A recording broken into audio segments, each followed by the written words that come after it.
May isang salita, may paninindigan, may takot sa Diyos, mapagmahal sa kapwa. May isang salita. Ang poski, mura ang ito. Ano ito ang mga gali? Occidental dito.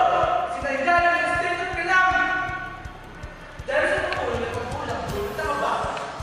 Sinailan na ang state of calamity sa blayang occidental dito, may Morhanes pamilya at hindi kasi dahil sa nagpastaan ba? Excuse me po. Mula sa mga barangay ng Victoria, dahil sa Gado, nagpasita kumpara, ay hindi isang daan-daang aksidente at pagsamtalang tinutuloy sa mga evacuation center simula pa ng mundo matapos umapaw ang ilog sa lugar. Dahil sa palaksaunan, hektar-hektar ng palera ang dapat sa atin aagin sa tubo ang nasira matapos ng tubo sa baha. Maging ang irrigation facilities ay nawasa sa baha ayon sa ulan. Nag-aral na rin mula sa tayo ng pagkente sa supply. Dahil sinapit ng nasabing lugar ay rekomendada nila sa pimindaan ko pinuno ng Supply Disaster Reduction Management Office o FDRRM ang pagsailalim ng state of calamity o ng protokalan sa mga bayan ng Hongkong. At ako, si Jimura, ang inyong report. Muli, tanggaping bayan. At isa pa! Bagong ulit si Steve at may papalabas!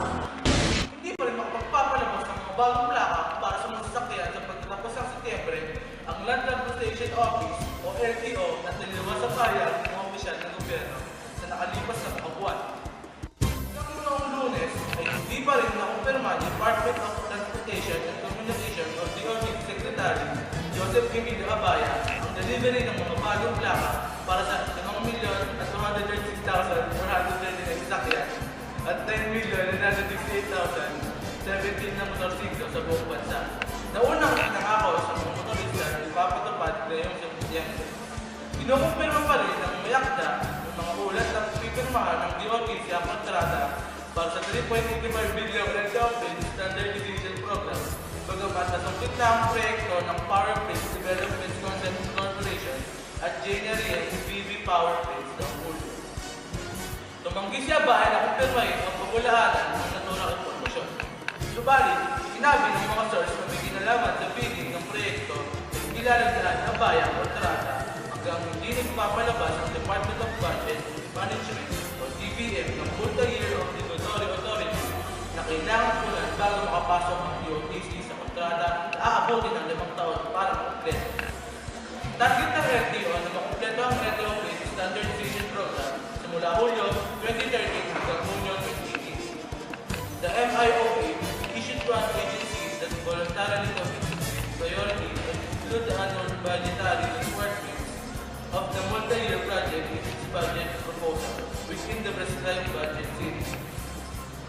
At post-funding strategy indicates the annual budgetary requirement of the multi-year project may be accommodated in the annual budgetary series of the agency over the period of time. Ayon sa